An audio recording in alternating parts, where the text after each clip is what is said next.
2019 সালে শেষ ডাকসু নির্বাচন হয়েছিল, যার পরে 2025 সালের আবার ডাকসু নির্বাচন হলো এবং যথেষ্ট আনন্দ উৎসবের মধ্যে দিয়ে শান্তিপূর্ণ পরিবেশে ডাকসু নির্বাচন শেষ হলো। আমরা এখন আছি ডাকসু ভবনে এবং আমরা যদি দেখাই এই যে রুমগুলো আসলে কার্যক্রম অনেক দিন ধরেই বন্ধ ছিল এবং আবার সেই আনন্দ উৎসব এবং যে একটা ব্যস্ততা এই রুমে আসলে ফিরে আসবে।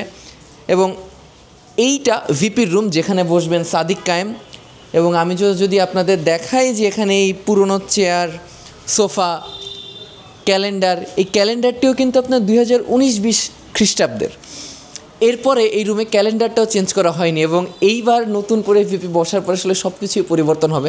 আমি যদি পাশের রুমটা দেখাই, ঠিক পাশেই জিএসের রুম। এই রুমটা জিএসের রুম এবং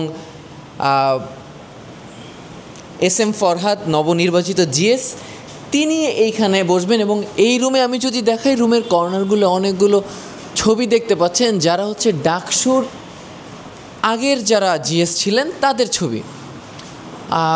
এবং রুমটা খুবই সাজানো গোছানো। রুমে একটা কম্পিউটার আছে এবং আশা করা যায় যে কার্যক্রম শুরু হলে আসলে রুমের যে পুরনো রূপ, রুমের যে ডাকসুর যে জাঁকজমক রূপ, সেটা ফেরত আসবে।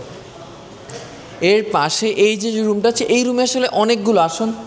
এই রুমে আপনাদের বিজ্ঞান ও প্রযুক্তি সম্পাদক, আন্তর্জাতিক বিষয়ক সম্পাদক, স্বাধীনতা সংগ্রাম ও মুক্তিযুদ্ধ বিষয়ক সম্পাদক, আরও কিছু চেয়ার আছে, টেবিল আছে, কিন্তু সেগুলোতে আসলে নেম প্লেটটাও নাই।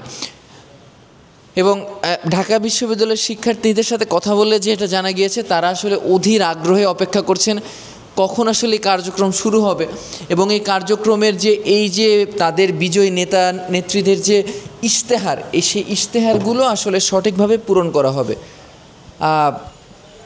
এজিএসের রুমে আমরা এবং প্রত্যেকটা রুমই আসলে সেই পুরনো যেই অবস্থা, সেই অবস্থাতেই আছে, খুব একটা পরিবর্তন হয়নি। এবং যা দেখা যাচ্ছে আসলে খুব একটা যে সেইটা নতুন করে যে পরিষ্কার করা হয়েছে, বিষয়টা এমনও নেই।